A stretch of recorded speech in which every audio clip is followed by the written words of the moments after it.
One of these men is a highly respected New York attorney, Lucas A. Ferrara. The other is a self-proclaimed man of the people, known as Mert Roberts. Their aim is to discuss the hottest issues impacting our city, state, and nation. Fasten your seatbelts. Shake It Off with Mert and Lucas, live, starts now on AM 970, The Answer.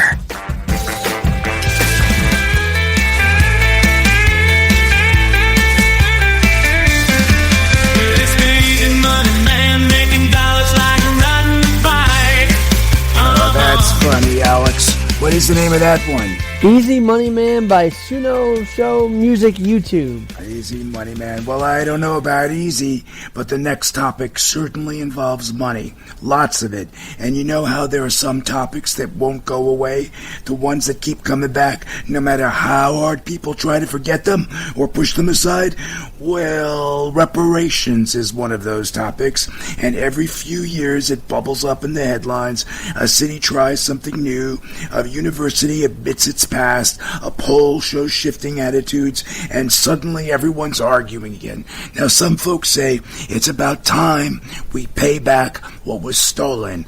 Others roll their eyes. I didn't own slaves. I didn't steal land. Why should I pay? And then there's the practical crowd. Okay, but where's the money supposed to come from? And who exactly gets it?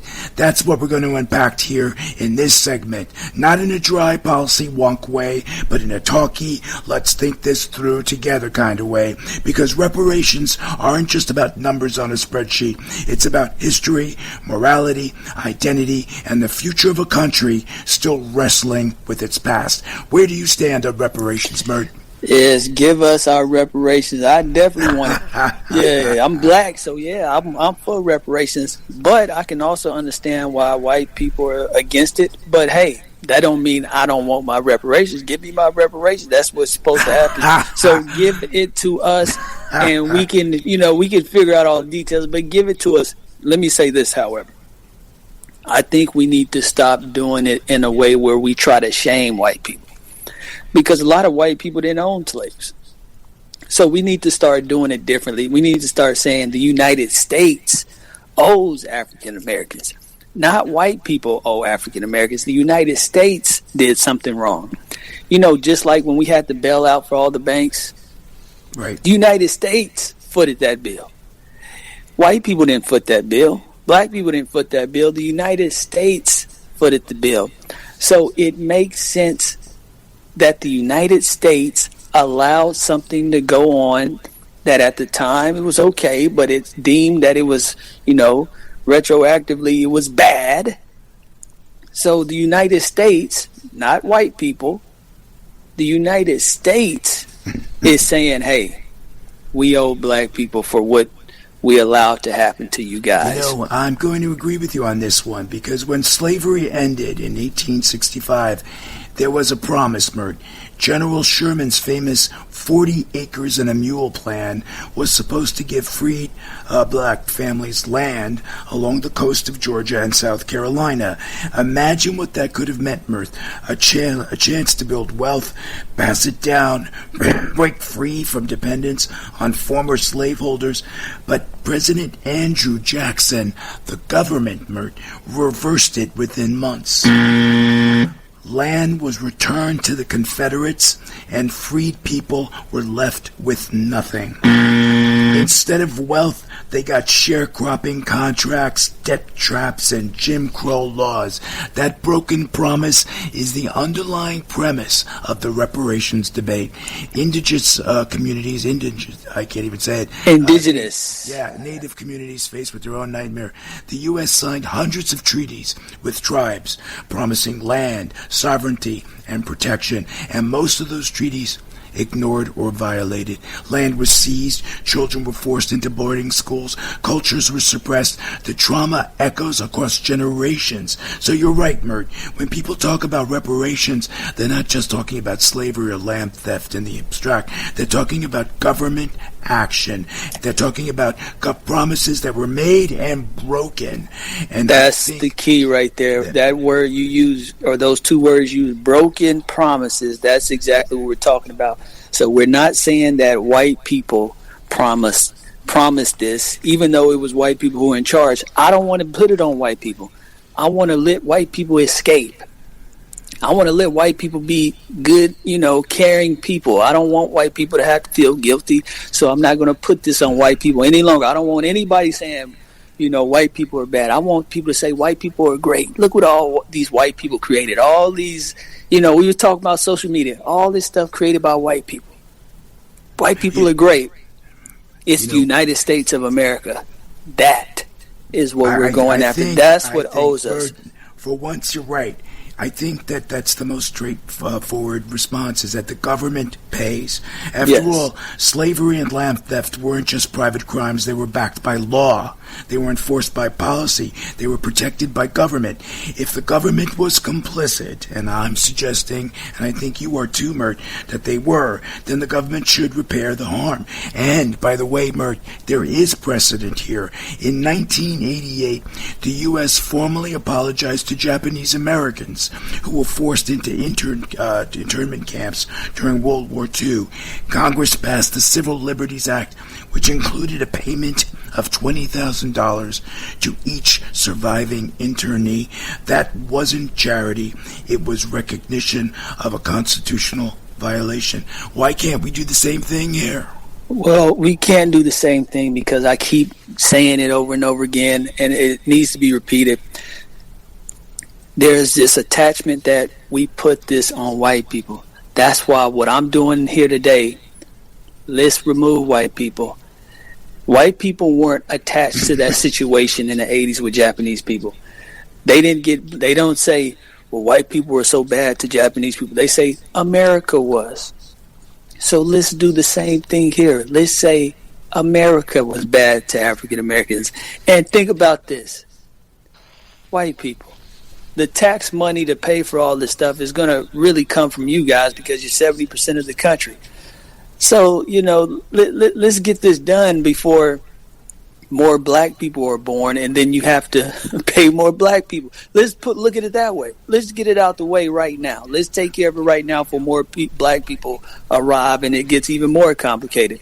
Because the longer this continues to go on, the more complicated it gets, because the further we get from slavery. The lineage issue, because there is a debate who should get it. Now, I don't mean to ask you a personal question on air, Mert, but do you descend from slaves? I am straight from Africans. I'm not Caribbean. I'm not from Africa. I'm descendant from slaves. That's why I'm so for this. Oh, so you see, because I know you would have a claim. You would have a claim. Absolutely. So I absolutely would have a claim, and I know New York is full of people who are black who wouldn't have a claim, and they're some of the most vocally opposed to this.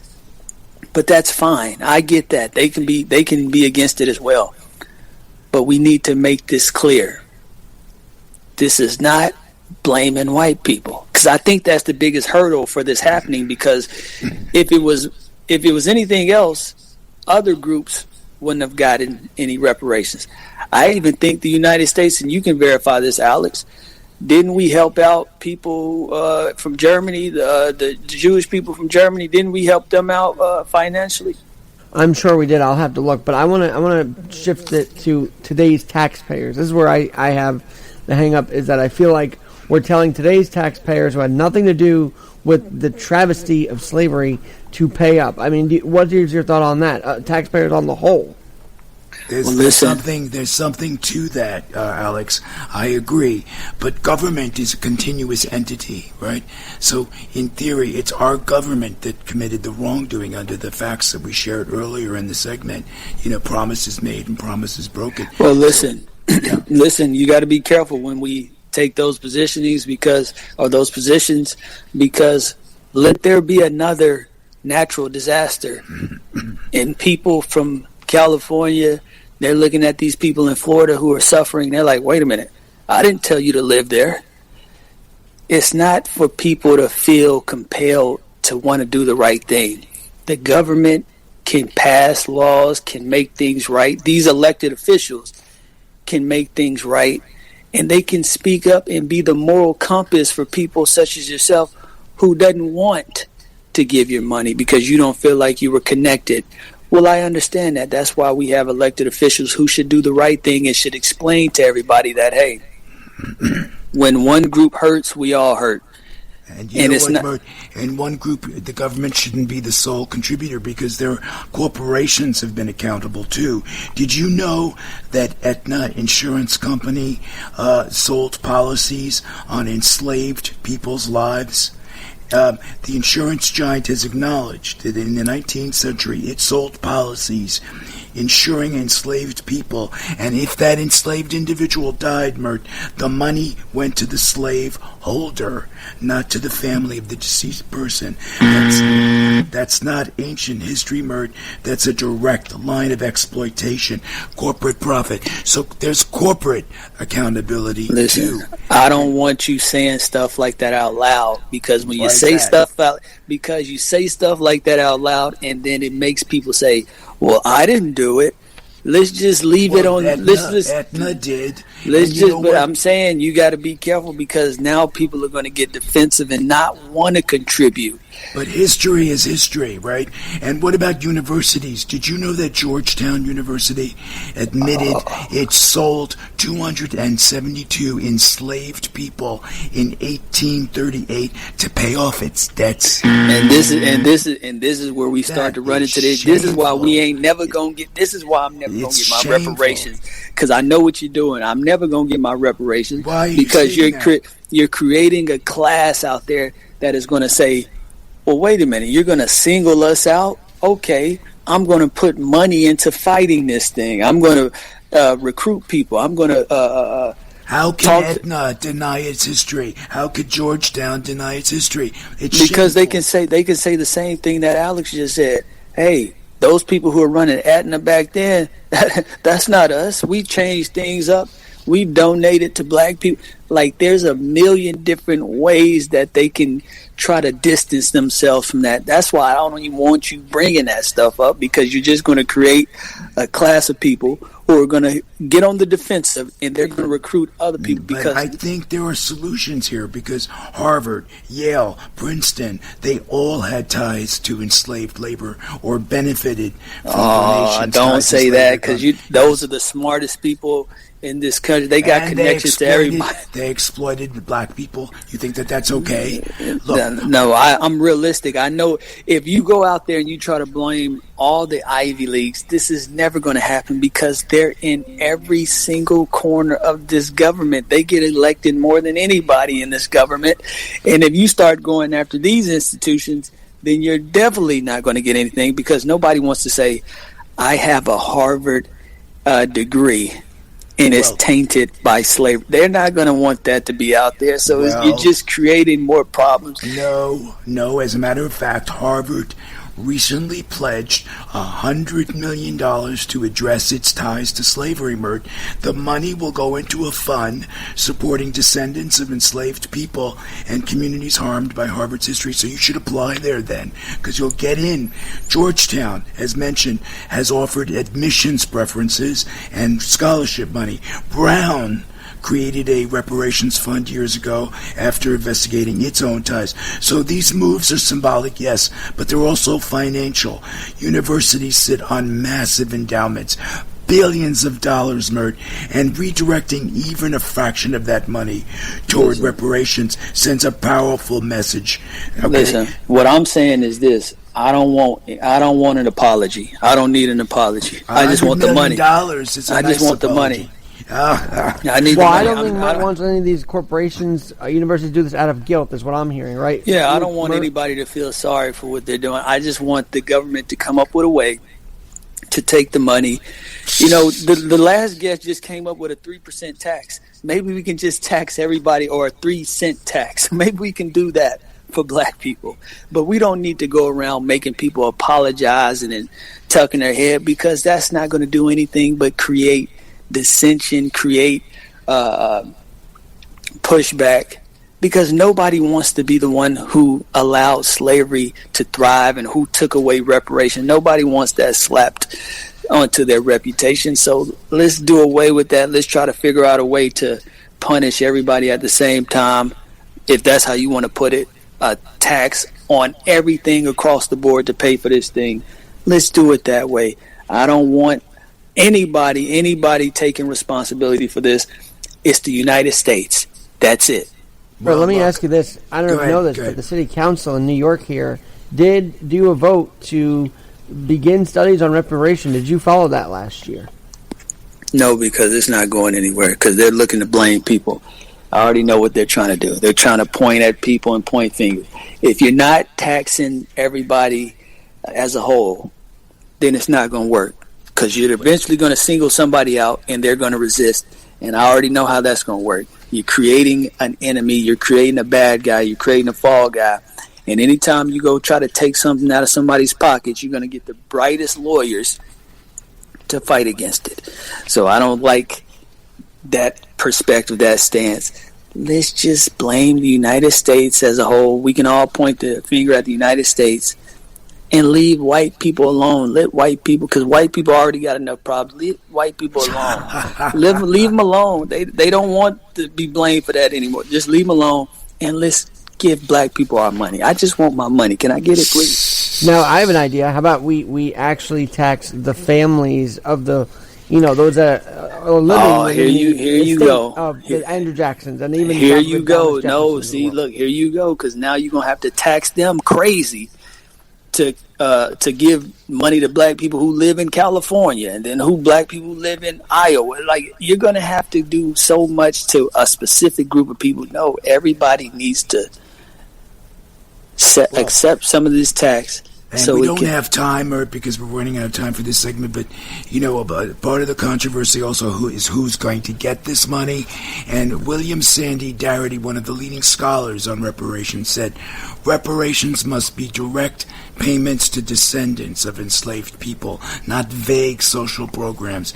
In his view, anything less dilutes the meaning of reparations. Think about it. If your great-great-grandparents were enslaved, and that legacy of stolen labor and denied wealth still shapes your family's reality today, then reparations should be personal. A check in Mert's name, not a grant to a community center down the streets.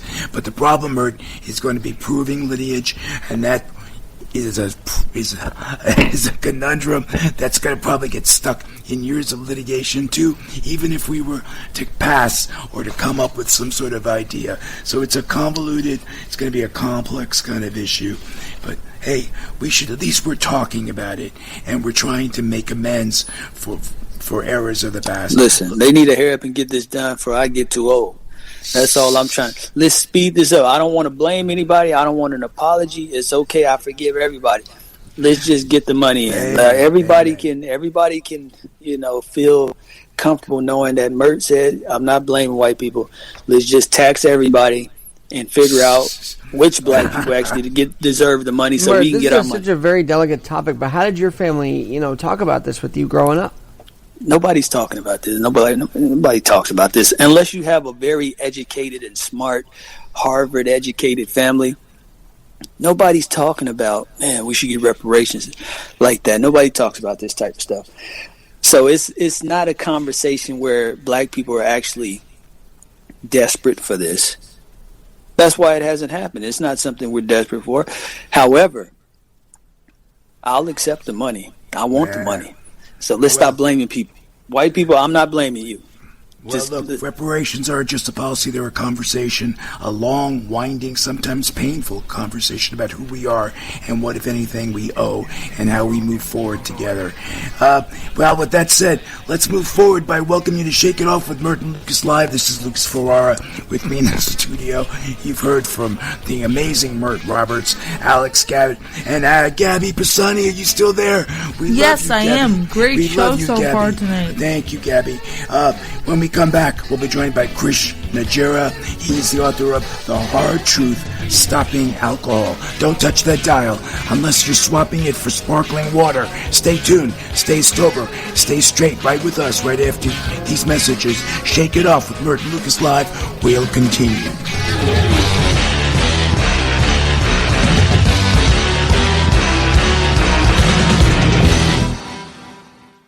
Hey, it's Joe Piscopo, and I'm talking to my friends right here in Jersey. Toyotathon is on at Route 22 Toyota in Hillside, New Jersey, and they're celebrating the holidays with the biggest event of the year. If a new ride is on your wish list, this is the moment. Route 22 Toyota has incredible deals on all your favorite models, and for qualified buyers, you can save big with leases starting at just $99 a month or 0.99 financing for up to 72 months. Plus, check out their huge selection of pre-owned and Toyota certified used vehicles at Route 22Toyota.com. End of year incentives could get you out of what you're driving now and into a brand new Toyota for the same or even less than you're paying today. Call 973-705-8905 to get all the details and schedule a risk-free appraisal. That's 973-705-8905. Let the team at Route 22 Toyota in Hillside, New Jersey upgrade your vehicle and have you driving into 2026 in style. Toyotathon is on now at Route 22 Toyota. Over the last 30 years, Newman Ferrara, a New York City law firm, has evolved into a national practice focused on real estate, commercial, litigation, civil rights, class actions, and other complex litigation, representing many of the city's largest property owners, managing agents, and thousands of tenants. Newman Ferrara handles some of the nation's most significant class actions and civil rights matters. Newman Ferrara at 1250 Broadway in New York City. Go online to newmanferrara.com. That's newmanferrara.com. Listen to the firm's name partner, Lucas Ferrara, every Saturday at 10 a.m. on Dottie Herman's longest-running real estate radio program, Eye on Real Estate on AM 970. A real estate lawyer for 35 years, Lucas is a professor at New York Law School and is also a published author with books on real estate and New York's landlord-tenant law. Tune in Saturdays at 10 a.m. to hear Lucas's unique perspective and advice on Eye on Real Estate.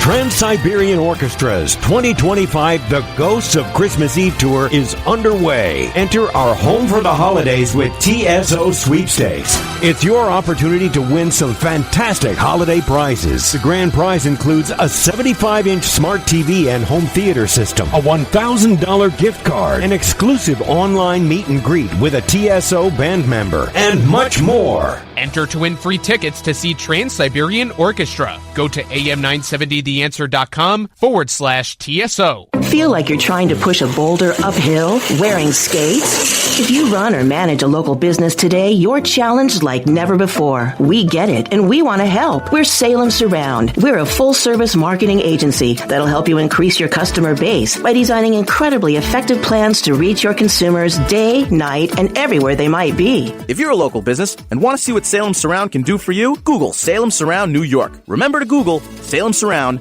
New York today.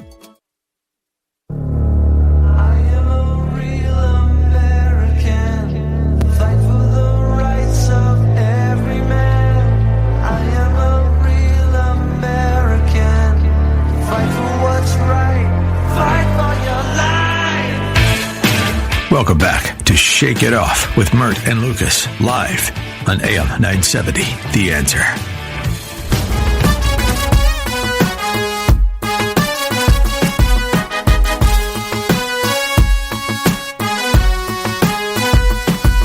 What the heck is that, Alex?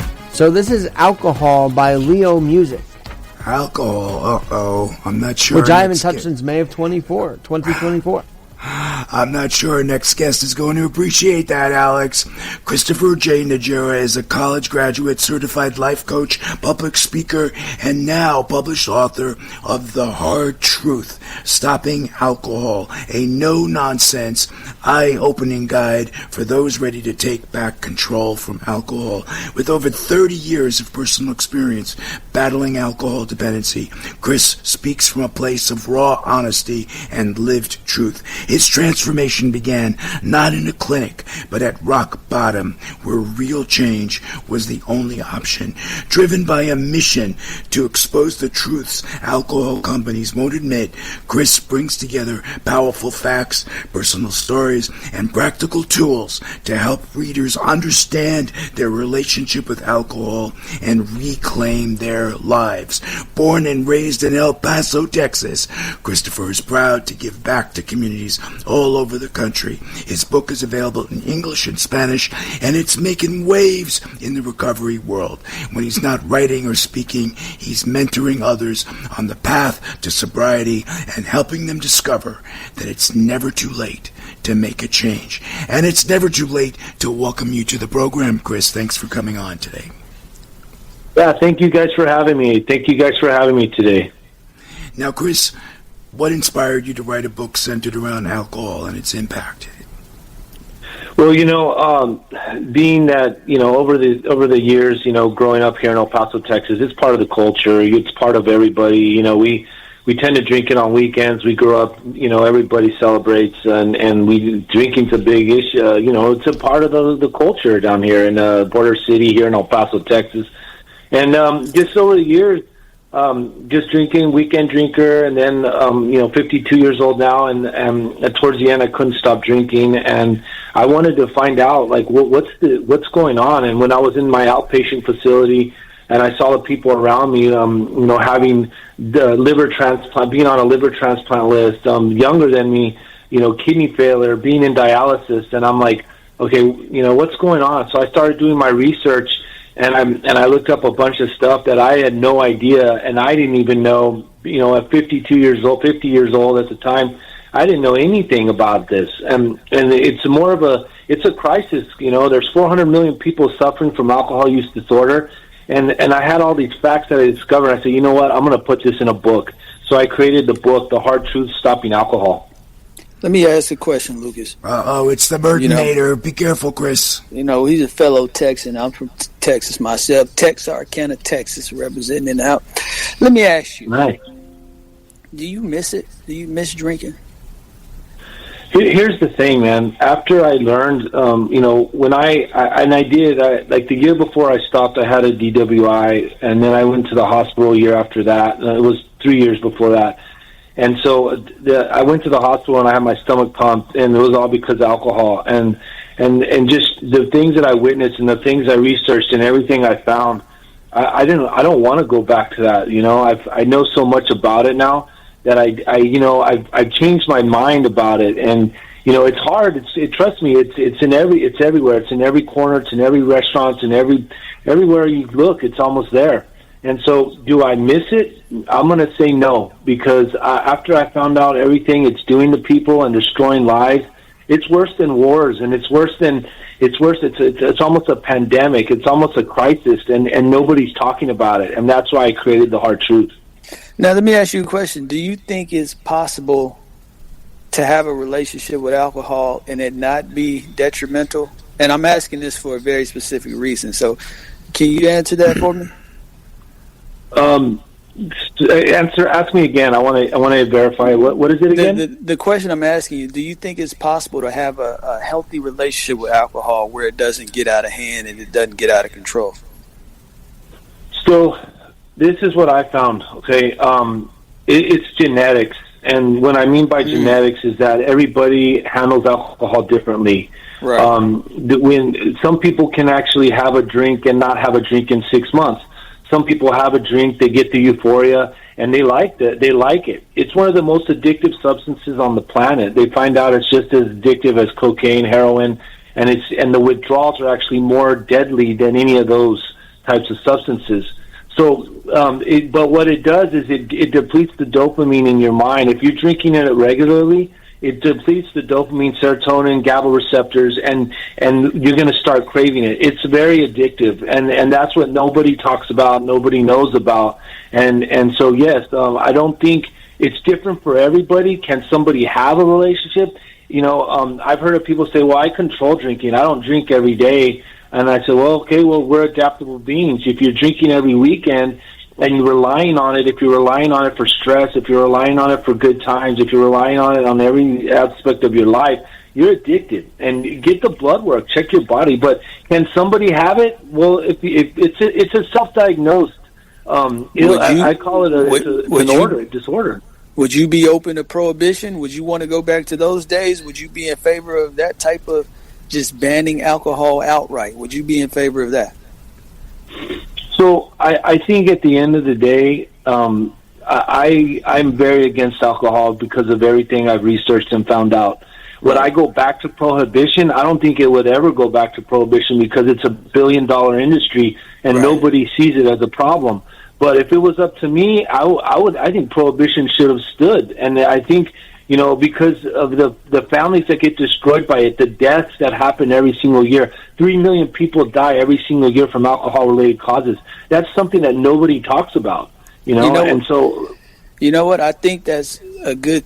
I'm glad that you answered that way because I feel like most people who have suffered with some stuff like this, drugs, alcohol, that type of stuff, they should have these views because when you try to play the fence, people don't take it seriously enough. So when somebody like you comes out and says, I think this stuff should be banned, I don't like it, that's how much I don't like it, I think that's very important for everybody listening to realize, okay, you can handle it, but there's going to be somebody close to you.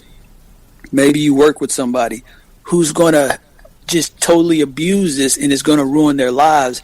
And I think that's what made you write this book because of that information right there. That just because a lot of people can deal with it and there's no problems, this is still a monster that's hurting a lot of people. It's just sad. I mean, when you put the number of deaths and the number of fatalities that happen every single year, I mean, the liver damage, the cirrhosis, the things that it does to your body when you start learning about what it's doing. And again, like I have a paradigm shift, mental thought of alcohol. I completely changed the way I think and look at it, and that's what's helped me stop, right?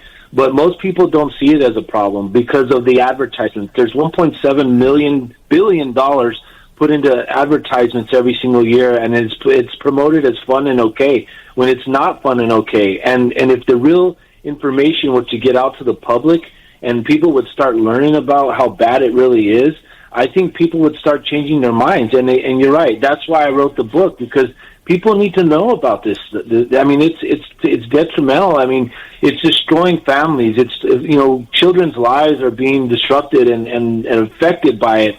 Some people like you say, oh, I can handle it, but the other person can't. But the problem with that is that you may try to handle it for a little while, but eventually it catches up. It catches up regardless of your age. Something will catch up with alcohol. It just does, whether it's DWI, whether it's some health issue.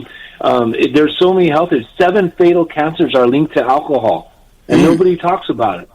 Hey, Al, Chris, just to come full circle, when we opened this segment, Mert asked you about a healthy relationship with alcohol. I think it's fair to say, based on what I'm hearing, there's no such thing as healthy relationship with alcohol. Isn't that your view? I don't think it's a wise decision to be drinking alcohol. If you're alive and want to live your best life, don't put alcohol in your body. If you just don't want to live that best version of yourself, then drink alcohol. Honestly, I think it's the worst thing that ever happened to mankind. It's horrible for people, and it's destroying people. That's what's so sad about it. It almost destroyed me, but I got out. Thank God. Chris, we have to take a quick break for some commercial messages, but have no fear. When we return, Chris Najera, how do you say your last name, Chris? It's Chris Najera. Will rejoin us for more about Chris and his book. Check out his dedicated website, thehardtruthaf.com. I'm not going to ask you what AF stands for, but of course we'll have the link posted on our website, shakeitofflive.com. Mert, Alex, Gabby, Chris, and I certainly hope you'll stay right where you are. Now remember, folks, the only hangover you'll get here is from too much truth. So don't shy away. Come on back with more about Chris and his book, The Hard Truth About Alcohol. Let's go.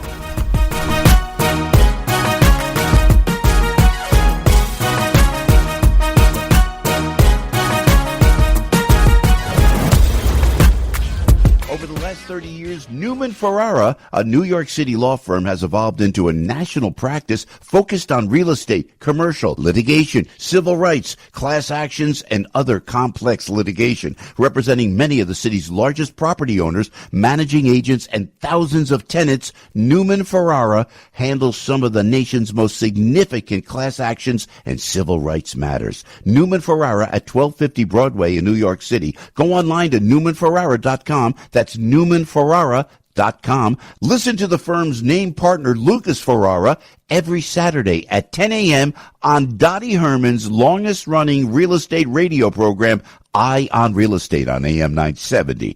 A real estate lawyer for 35 years, Lucas is a professor at New York Law School and is also a published author with books on real estate and New York's landlord-tenant law. Tune in Saturdays at 10 a.m. to hear Lucas's unique perspective and advice on Eye on Real Estate. MyPillow is excited to announce they're having their biggest 3-in-1 sale ever with a limited edition product, a back-in-stock special, and an overstock deal you won't find anywhere else. My slippers only $39.98. Any color, any style. Regular $149.98. Now only $39.98. That's $110 savings. Once they're gone for good. My towels are finally back in stock, but not for long. Get a 6-piece My Towel set. Regular $69.98. Now only $39.98. And for the first time and only time ever, get their limited edition premium My Pillows made with Giza cotton and a designer gusset. Queens $17.98, Kings only $19.98. Also, for a limited time, when your order is over $100, you will receive free shipping plus $100 in free digital gifts.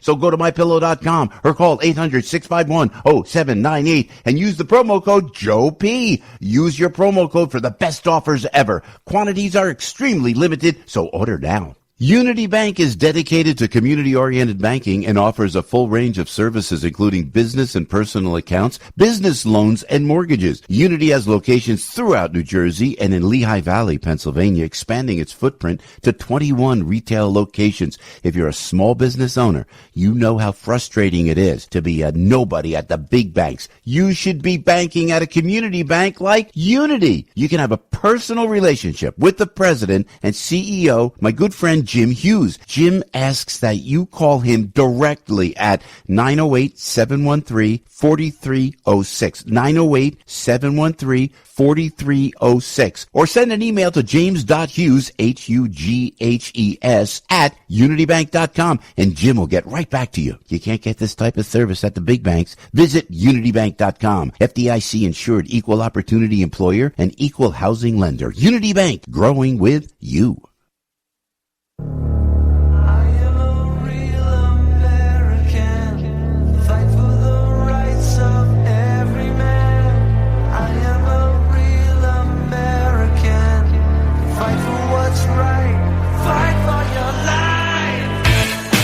Welcome back to Shake It Off with Mert and Lucas, live on AM 970, The Answer.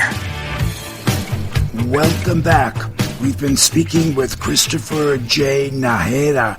He's a certified life coach, public speaker, and author of The Hard Truth, Stopping Alcohol, a candid guide drawn from his 30 years of personal experience with alcohol dependency. Born in El Paso, Texas, he now mentors others on the path to sobriety, while his book, available in English and Spanish, empowers readers to reclaim their lives. For more about Chris and his book, check out his dedicated website, thehardtruthaf.com. A as in alphabet, F as in Frank.com, thehardtruthaf.com. Of course, we'll have links posted on our website, shakeitofflive.com. Now, Chris, the Mertinator has a follow-up for you. Go ahead, Mert. Yeah, I was just thinking about something you said earlier about it being a genetic thing, about, how certain people react to it. Is there anything that we can see before you have to go get that figured out with science and technology? Like, for example, if you like eating pickles or something like that, something random, like, hey, this, you probably would be horrible with alcohol. Is there something that commonly these people who get addicted are very attached to alcohol, are there any indicators that I could spot today without having to get a medical diagnosis? So I think maybe to answer that question is it's genetically. When I say genetically, it's if you're predisposed to it. If your parents drank and they were drinkers, and you know your offspring, as far as they're more likely to become a drinker as well, just based on when I was 8 years old, my parents drank. My dad drank, but he didn't drink every single day. But when I, 8 years old, snuck a beer out of an ice chest, and I went to the restroom and see what is this stuff. And I drank it. I liked it. I didn't start drinking at 8 years old, but I knew it was something like when I get older, I'm going to like this stuff. You like the taste of it at 8 years old? You like the taste of beer? No, I like the way it made me feel. I didn't really like the taste of it. I like the euphoria that it gave me. Like, I was like, whoa, this feels interesting, like, oh, what's this? It was almost like it put a happy smile on my face, So like, you drunk that much? So you must have drunk a whole beer. I drank a whole beer, at like 8 years old. Oh, man. Wow. Yeah, that. So, yeah. Because the first time I tasted beer, and this is why I don't drink to this day, I couldn't get over the taste of it. I'm like, why do people drink this stuff? It tastes horrible. It does taste horrible. I'm not a beer But drinker. the feeling is what you're after, how it makes you feel, and I think that might be something to look further into. If you aren't concerned about the taste of what you're drinking, maybe you might be somebody who can be addicted to this stuff, because that was the hugest barrier for me, is the taste.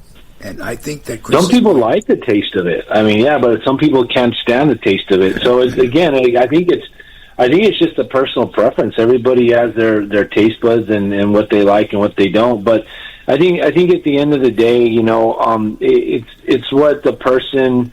It's self-diagnosed kind of and it's an alcohol use disorder is what it is. And so, but there's 4 million people suffering from it, and that's a lot of that's a big number. And because that's a lot of people that can be out there driving. Because you got to be 18 to theoretically drink. So there's a lot of people who can be out there on the roads drunk. So that is scary. 4 million people out there. That's very concerning. Well, no, 400 million around the world. 400 million. Yeah. There's 400 million people suffering from alcohol use disorder, and that's World Health Organization. That's the hard truth facts, and that's why I put all this stuff in my book. Because again, like I'm talking to you, and I ask when I meet somebody, I say, do you know how many people actually die from alcohol-related causes? And not one person knows, and it's already been like 500 people. Some people will be like, oh yeah, maybe like 100,000, maybe I don't know, like 50,000. I'm like, no. It's 3 million people. This is World Health Organization numbers, and this is just what's reported. So there's more than that, and that's more than wars each year. I mean, I put it in my book. Like if you were to see the metropolitan area of Los Angeles, just say 12 million people in the metropolitan, in 4 years it would have wiped out by the alcohol. In 4 years, that's 12 million people will be wiped out from alcohol. That's scary, man. Now, I know, Chris, you're a big proponent of warning labels. You think that there should be warning labels on booze? So, good topic. In 2019, World Health Organization went to legislation and said, hey, we have a problem. There's a lot of deaths happening, alcohol-related causes. We need warning labels. We need this. We need that. And it was right before COVID. And then 2020 hit, COVID hit, and everything stopped. So there's some things that have come back up that they're trying to bring back the awareness. There's a by 2030 there's going to start hopefully doing more campaigns to bring the awareness of the dangers of alcohol, but yet still I have not yet to see anything. Here's an interesting thing too. Ireland will be the first country to put warning labels on their alcoholic beverages. In 2026 they are going to put that it does cause liver failure, and it also does cause, it's linked to cancer. So they are going to put that on their labels. And nobody knows that, but yeah, it's coming out. Wow, and I think it's shameful we have to wait 5 years before there's any possibility here in the States. That's crazy. What advice would you give to someone who's questioning their relationship with alcohol? Because we only have a few minutes left, my friend. So in our parting minutes, what advice do you have for our listeners out there? I'm going to say this. If you're drinking regularly, get the blood work. Check the blood work. If you're seeing these enzymes spiking, it's going to be quick because your liver's giving out. If you're having high-end liver enzymes, your kidneys are having issues. If you're overweight and you're drinking, that's a big no-no, man, because your body can't handle it.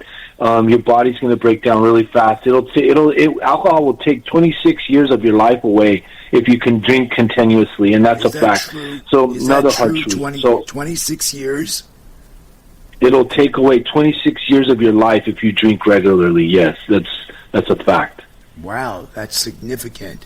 Now, if you had to summarize the heart of your book in one sentence, what would it be, Chris? I would say it's the hard truth facts that every single person needs to read, and it needs to be on every kitchen table in the United States. That's what I say.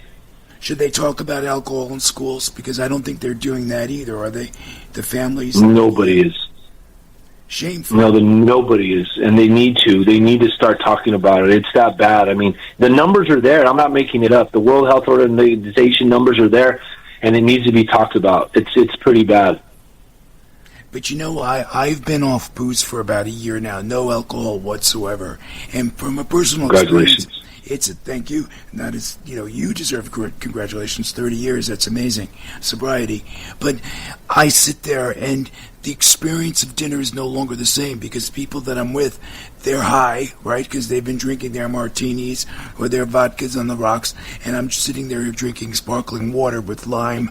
And you don't get to experience that dinner in the same way. So there's a little bit of a psychological shift where I have to say to myself, it's okay, I'm having a good time. I have to convince myself. You need to start playing video games with me. That's why I play video games. It's a we tough can play video games together. Me and you. Lucas, I can get you into video games and you won't have to worry about that because you need to be sober to be good at the video game. Is there any advice? Yeah. Any advice for people like me that are struggling at those moments when I see all that booze at the table and I'm going, oh, that looks good? What advice do you have for me? I think that at the end of the day, it's self-respect. When you're not drinking, I'm 2 years and like 5 months now, and I try to go somewhere and somebody's, people are drinking or whatever. I'm just like, I don't choose to put that in my body anymore. And if someone's in that situation and they don't want to drink, it's self-respect. You're doing self-respect right there. And I think that's the best, sobriety choice that anybody can make, or anybody that doesn't want to drink alcohol. You're self-respecting yourself, your body, and your mind. And that's a high five for me, man. That's a total high five. Amen. Unfortunately, Chris, we've run out of time. It was an absolute pleasure having you on the program. For more about Chris and his book, check out his dedicated website, thehardtruthaf.com. Of course, we'll have the link posted on our website, shakeitofflive.com. Thank you, Chris Najera. Thank you. It was a pleasure and an honor. Well, my friends. Thank you for having me. It's a pleasure. Thank you, guys. That concludes show number 74. May I hear an amen? Special thanks to the Mertinator, Mert Roberts, my co-host, for 74 amazing episodes, 148 hours of live entertainment. And if you think that's easy, you try it. And to Alex Garrett, Gabby Pisani, thank you. Couldn't do it without you. Everyone behind the scenes at AM 970, Laura Schaefer, Matthew Samblin, Joe Sabia, Frank Volpe, just to name a few, thank you. Before we go, want to remind you, check out my movies. I have a new movie, Mert. Alex, it's called The Manor of Darkness. It's coming out December 9th, premiering on all streaming platforms. Check it out, Manor of Darkness. You got all these movies, but I'm never in any of them. What's going on? You'll be in the next horror, for sure. And if you're a foodie or happen to work in the restaurant or hospitality industry, stay tuned, because next up is my favorite show, Culinary Confidential, starring my good friend, Christina Cates. Her show will be coming up in a few minutes, 9 p.m. right after the news. I love her program. She's amassing listeners by the thousands. That's how great she is. You won't want to miss the special guests she's got lined up for you. So stay tuned. Culinary Confidential coming up next. Join us next week when we'll have more controversial topics and more special guests just for you. Now, don't forget my movie, The Manor of Darkness, premiering December 9th, everywhere. Okay, we gotta run. That music means we're over. Same time, same place. Ciao, ciao.